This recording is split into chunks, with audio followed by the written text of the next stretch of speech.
जय हिंद दोस्तों। स्वागत है आपका हमारे YouTube चैनल। जैसा कि हमने पिछले वीडियो लेक्चर में हिंद चीन में राष्ट्रवादी आंदोलन को शुरू किया था, जिसमें हमने वियतनाम में गृह युद्ध और अमेरिका हस्तक्षेप को पढ़ा था। इसमें हमने देखा था कि किस प्रकार वियतनाम की जो अंदर से वाली भावना थी, राष्ट्रवादी भावना, वो कम नहीं हो रही थी और अमेरिका बम बरसाने के लिए कम नहीं कर रहा था। ठीक उसी प्रकार इधर से भी वो लड़ रहा था और उधर से वो भी लड़ने के लिए दोनों तरफ से वो दोनों तैयार था। और यहाँ तक कि वहां की महिला भी तैयार हो चुकी थी लड़ने के लिए, वहां के बच्चे भी तैयार हो चुके थे लड़ने के लिए। और जब लास्ट पहुंचा था तब हमने यह देखा था कि किस प्रकार अमेरिका जो है अब शांति वार्ता चाहना शुरू कर दिया था कि हम जो है अब शांति चाहते हैं, हम आपसे हार मानना चाह रहे हैं। तो आज के वीडियो लेक्चर में हम उसी शांति वार्ता के बारे में डिस्कस करेंगे और आज हमारा यह जो वीडियो है वो खत्म हो जाएगा। मीन्स वीडियो तो खत्म होगा ही, वीडियो के साथ साथ ही हमारा चैप्टर भी जो है वो खत्म हो जाएगा।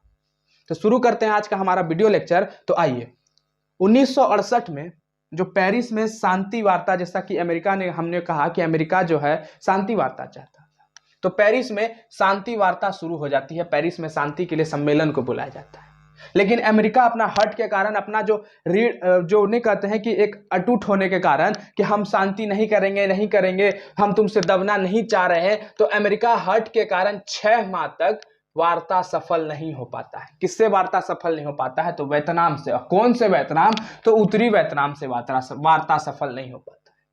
7 जून 1969 का समय को वियतनामी शिष्टमंडल कहने का मतलब जो ऊपर में जो बैठे हुए रहते हैं बुद्धिजीवी वर्ग, उसी को कहते थे शिष्टमंडल, ने दक्षिणी वियतनाम के क्षेत्र में वेतांग के सरकार के गठन की घोषणा कर दी। मीन्स दक्षिणी वियतनाम में जो वेतांग की सरकार मतलब वियतनामियों के द्वारा एक सेना बनाया गया था जिसे हम वेतांग की दर्जा देते थे, और वही वेतांग का सरकार का गठन का घोषणा कर दिया, जिससे रूस और चीन जो है तुरंत पास कर दिया कि ठीक है तुम लोग बना लो सरकार। लेकिन कुछ दिन बाद हो ची मिन्ह की जो है मृत्यु हो जाती है। वह हो ची मिन्ह जो हिंद चीन में राष्ट्रवादी आंदोलन, जो वियतनाम में राष्ट्रवादी आंदोलन को बढ़ाने के लिए अपना सब कुछ योगदान दे चुके थे, जिन्होंने कहा जाता है कि अपना संपूर्ण जीवन वो इसी चीज में बिता दिए थे कि हम तुम लोग का एकीकरण करने आए, हम तुम लोग का राष्ट्रवादी भावना बढ़ाने आए। लेकिन जब उनकी मौत हो जाती है तो संघर्ष भी जारी रहता है, अभी तक संघर्ष जारी रहा। उसके बाद अब हम जो है इस चीज को समझे कि किस प्रकार वियतनाम में गृह युद्ध हुआ और किस प्रकार अमेरिका इसमें हस्तक्षेप किया। अब पढ़ेंगे अमेरिका असफल कैसे हो जाता है और वियतनाम का एकीकरण कैसे हो जाता है। जब अमेरिका शांति वार्ता चाहने लगा और वियतनाम धीरे धीरे आगे बढ़ने लगा शांति की वार्ता करने के लिए, यहां तक कि हॉलीवुड जो मूवी हुआ करता था, हॉलीवुड मूवी भी जो है अमेरिका के विरोध में बनने लगा। अमेरिका के विरोध पे अमेरिका जो संघर्ष करता था वियतनामियों के ऊपर, उसके ऊपर फिल्म बनने लगा और उसी के विरोध करते करते अमेरिका भी अपना योगदान देने लगा राष्ट्रवादी भावना को बढ़ाने के लिए और एकीकरण की भावना में जुट गया। कुछ दिन बाद जो है राष्ट्रपति का चुनाव होता है और निक्सन जो है अमेरिका चुनाव जीत जाता है। अब अमेरिका चुनाव जैसे जीतता है, वियतनामी उसके ऊपर एक काम सौंप देते हैं, जिम्मेदारी सौंप देते हैं कि आपको वियतनामियों का एकीकरण करना है, आपको यह समस्या सौंपा गया है, इसका समाधान करिए आप।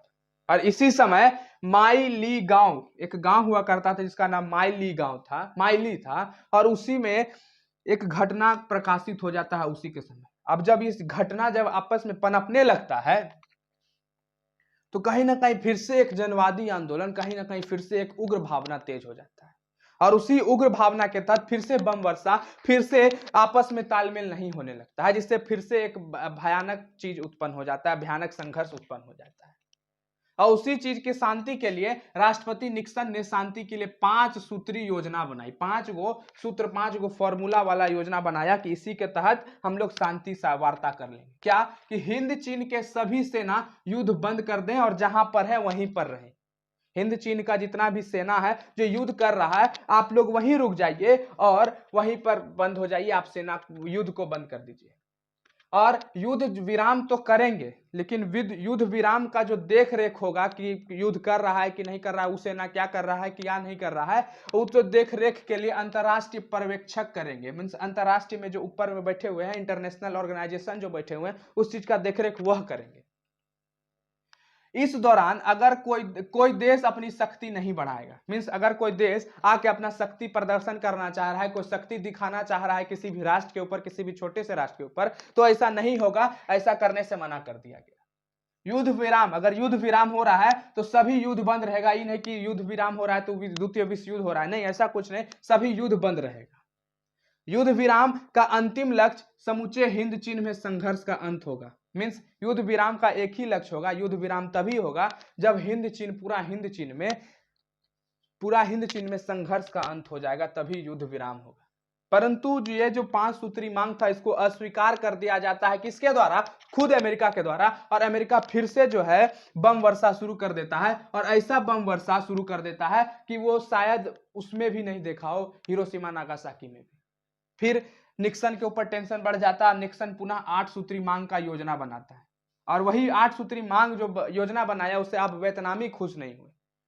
वियतनामी अब उससे खुश नहीं हुए, और 24 अक्टूबर 1974 को वेतांगो के द्वारा उत्तर वियतनाम अमेरिका एवं दक्षिण वियतनाम में समझौता हो जाता है कि अमेरिका 24 अक्टूबर 1974 को अब दोनों वियतनाम, उत्तर हो चाहे दक्षिण हो, दोनों वियतनाम आपस में जुट गए, आपस में मेल खा लिए, आपस में समझौता को तय कर लिए।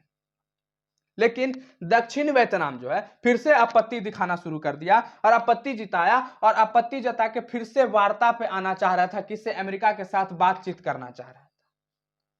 लेकिन इस बार जो है कोई कंप्रोमाइज नहीं चाहा, कौन? अमेरिका, कि हम आप दक्षिण से क्यों मिले? ये तो फिर यहाँ 24 अक्टूबर 1974 को जाके मिल गया दक्षिण वियतनाम अमेरिका से, उत्तर वियतनाम से, तो हम क्यों शांति वार्ता, हम क्यों वार्ता करें तुमसे? फिर उस जो है इतना बम बरसाया, फिर बम बरसाया जिससे हनोई भी ध्वस्त हो गया।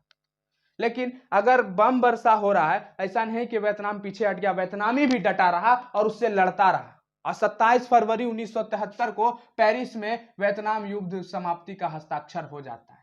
यहां तक कि जब वियतनामी डटा रहा तो अमेरिका को यह पता चल गया कि अब हमको अपना सेना को वापस लेना पड़ेगा, ये लोग ऐसे नहीं मानने वाला है, इन लोग को कितना भी बम वर्षा किया जाए, इन लोग को कोई डर भय पनपने वाला नहीं है।